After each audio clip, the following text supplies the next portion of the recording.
సుధా, ఇక్కడ పడుకున్నావేంటి? ఏం లేదు, రండి టిఫిన్ పెడతాను. ఆగు, ఇప్పుడు అదేమొద్దు. అరే, ఇంత జ్వరంగా ఉంటే నాతో చెప్పలేదేం సుధా? మామూలు జ్వరమేనండి, మాత్ర వేసుకున్నాను, అది తగ్గిపోతుంది. మీకు ఆఫీస్ టైం అవుతుంది. నువ్వు అలా కూర్చో, కూర్చో చెప్తాను, కూర్చో. హలో ఉమా, నేను ఇవాళ ఆఫీస్కి రావడం లేదు, నువ్వే ఎలాగో మేనేజ్ చేయి. సుధా, పాలేమైనా తాగుతావా? వద్దు, మామూలు జ్వరమేనని చెప్పాగా, తగ్గిపోతుందిలేండి. ఆఫీస్కి వెళ్ళండి. ఎప్పుడు ఉండే ఆఫీసే కదా, ఒక్కరోజు వెళ్ళకపోతే ఏం పర్వాలేదు. మిమ్మల్ని అర్థం చేసుకోవడం నా వల్ల కాదండి.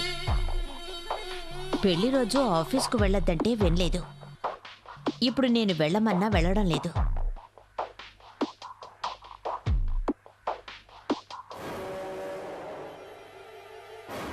అర్థం చేసుకోకపోయినా పర్వాలేదు, అపార్థం చేసుకోకుండా ఉంటే అదే చాలు.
స్వాతి, నువ్వేంటమ్మా ఈ అర్ధరాత్రిలో ఇక్కడ?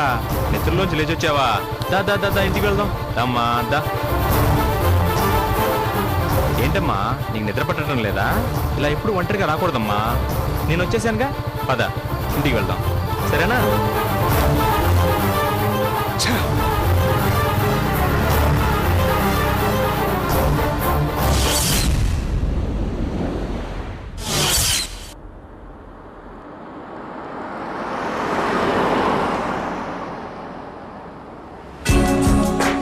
ప్రతి 39 సంవత్సరాలకి ఒక అర్ధాష్టమి రోజు కొన్ని గడియల కాలం నవగ్రహాలన్నీ ఒకే సరళ రేఖలో సంచరిస్తాయి.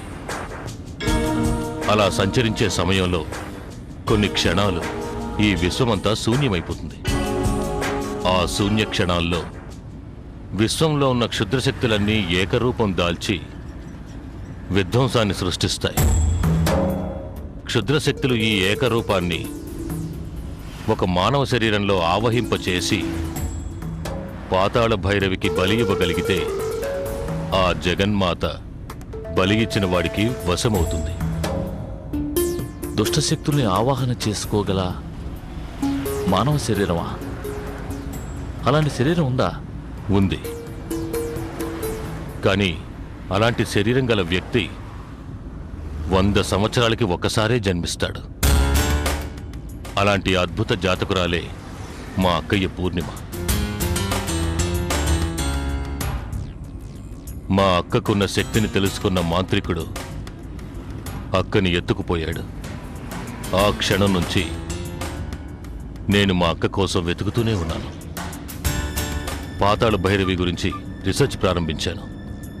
నా రీసెర్చ్లో మాంత్రికుడు క్షుద్రశక్తుల్ని అక్క శరీరంలో ఆవాహన చేయలేకపోయాడని ఆ కోపంతో అక్క ఆత్మని శరీరం నుండి వేరు చేశాడని 38 సంవత్సరాలుగా కాపాడుకుంటూ వచ్చాడని ఈ అర్ధాష్టమికి పాతాళ భైరవుణ్ణి ప్రసన్నం చేసుకుందామన్న ప్రయత్నంలో ఉన్నాడని నేను తెలుసుకున్నాను. అవును, నా జాతకం మీకెలా దొరికింది? ఈ మధ్య పాతాళ భైరవి రీసెర్చ్లో ఒక భాగంగా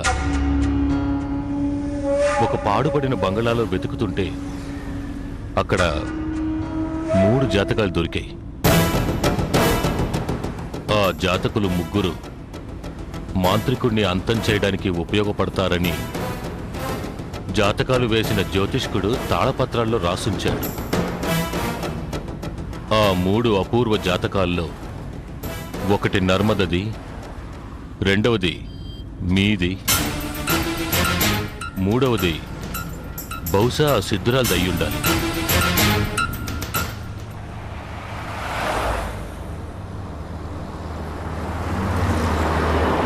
ఆవిడ్ని కలుసుకుంటే గాని ఈ 3 ఎలా మాంత్రికుణ్ణి అంతం చేస్తారో తెలియదు. నర్మద ఎవరు? ఏసీపీ ప్రసాద్ గారని ఉన్నారు, ఆయన చెల్లెలు. అంటే నర్మద కనపడకుండా పోవడానికి ఇదేనా కారణం? మీకు నర్మద్ తెలుసా? మ్మ్. నా బావమరిది ప్రభాకర్కి నర్మదతో పెళ్లి నిశ్చయమైంది. ఓ, మిమ్మల్ని ఎక్కడ చూశానా అని ఆలోచిస్తున్నాను. ఇప్పుడు గుర్తుకొచ్చింది. నిశ్చితార్థం దగ్గర చూశాను. నర్మద కనిపించలేదని చెప్పారు. ఆ మాంత్రికుడి వల్ల నర్మదకి ఏదైనా అపాయం జరుగుతుందా? నర్మదని మాంత్రికుడు ఎత్తుకు వెళ్ళిపోయాడు అని అనుమానం. కానీ నర్మద జాతకం ప్రకారం దుష్ట మంత్రశక్తులు నర్మదని ఏమీ చెయ్యలేవు. తనది పూర్ణాయుష్యు. సిద్ధురాలికి నర్మద గురించి తెలిసే అవకాశం ఉంది.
you enjoyed this video, kindly like, share, comment, and for further our interesting videos, subscribe our channel below.